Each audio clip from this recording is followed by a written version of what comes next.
of the women that work here at Touch a Life, and they've given her an area to do art and make textiles. She's teaching the kids how to make textiles so that when they graduate, if they want to do that for a living, they can do that. So they're batiking out here. Batiking is the method of using melted wax and dye with a wooden stamp, and they put it over the fire, and it's kind of like Easter eggs, like when you draw on a crayon with an Easter egg and then you dip it in the dye and you pull it out. Where the crayon was will stay white, but everywhere else will dye. So that's kind of what batiking, if you have just something to compare it to, that's kind of what it's like. But Hawa is an amazing talent, and it's so fun.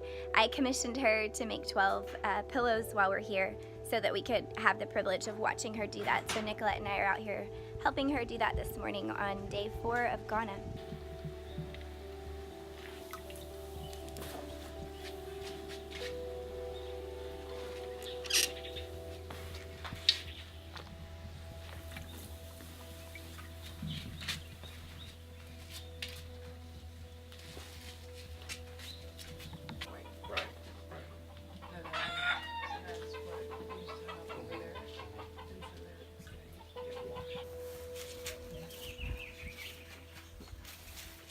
Well, yeah.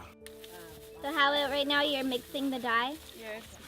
So you do like a couple, what kind, it's just a powder dye? Yes, it's a powder dye. Oh yeah? And then you mix it in hot water? Yes, please. And that's what this is, you're doing over here? Yeah.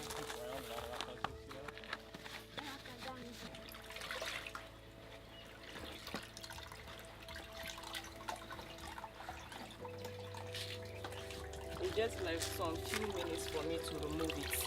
After removing it, I'll dry it for some time and heat hot water and put it inside and remove the wax. Remove the wax? Yes, out of the material.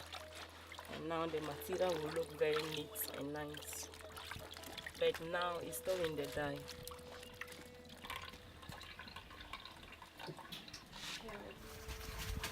Oh goodness. Hi Seth. Seth is 3 months and 3 weeks old. 3 months, 3 weeks. 3 months, and this is my sister Paulina. How do you do it on your own? I just... You going like that? Oh, really tight? Oh. Yes. Is it okay? He's okay? Yeah, It's okay, it's okay.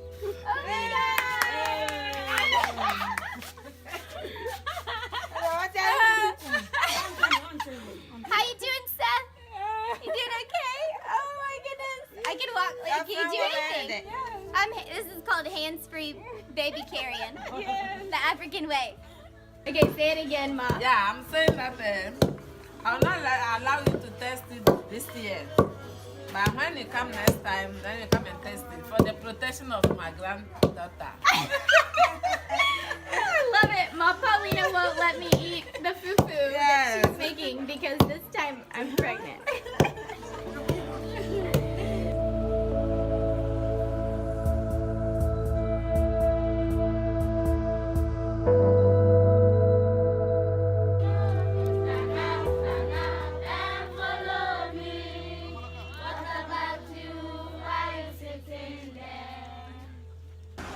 So it's day 3 in Ghana, and the kids are back in school, but we came today to see them. We're just doing some research and going around and looking at different schools, like Ghanaian government schools, private schools. We're right now at the school where the kids go, and we're gonna go into the dining hall, measure it, and just kind of get a sense of like what they're used to, and then use that as a baseline and design it even better. You say hello? Hello. Hello. We're in the classroom. Gamali's so tall, I have to put the phone up here. Okay, and Benjamin's drawing for us because he wants to be the architect. Oh, cool. Yeah? Your shirts match your walls. Yeah? You see? Gamali. Okay, so this is an example of a pretty common Ghanaian classroom. Right, Bernard? Yeah, okay. So you have a chalkboard, white or just a green chalkboard they call it, corrugated tin roof, open, it's usually open to the outside, and then everyone has a desk, yeah. That's it.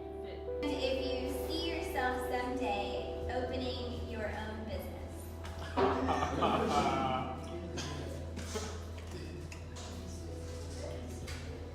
Keep it up.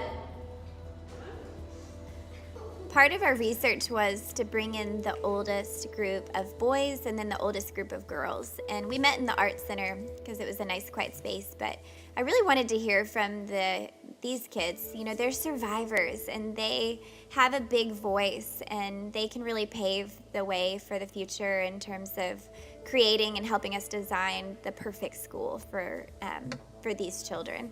So I really just wanted to hear from them. If they could dream up anything, what would it look like? What are they missing in school that they would love to have? What are they hoping to be when they grow up? I mean, it was so empowering to go one by one, name by name. I mean, I know all these boys and I've known them for 5 years.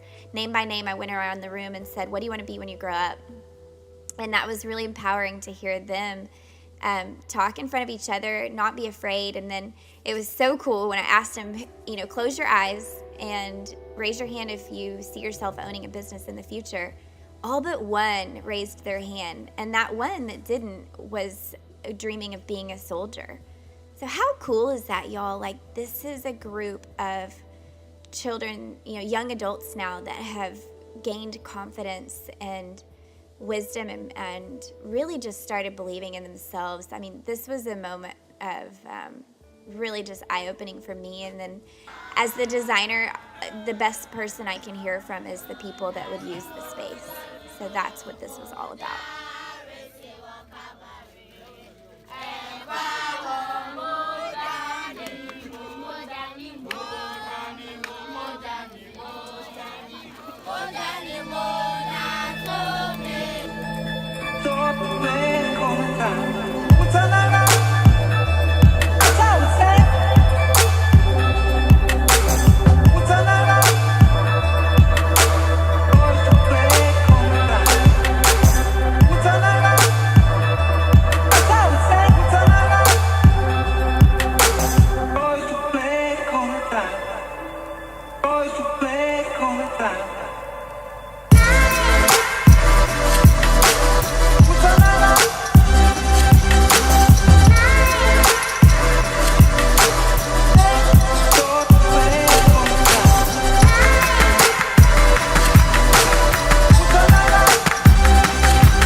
We love you.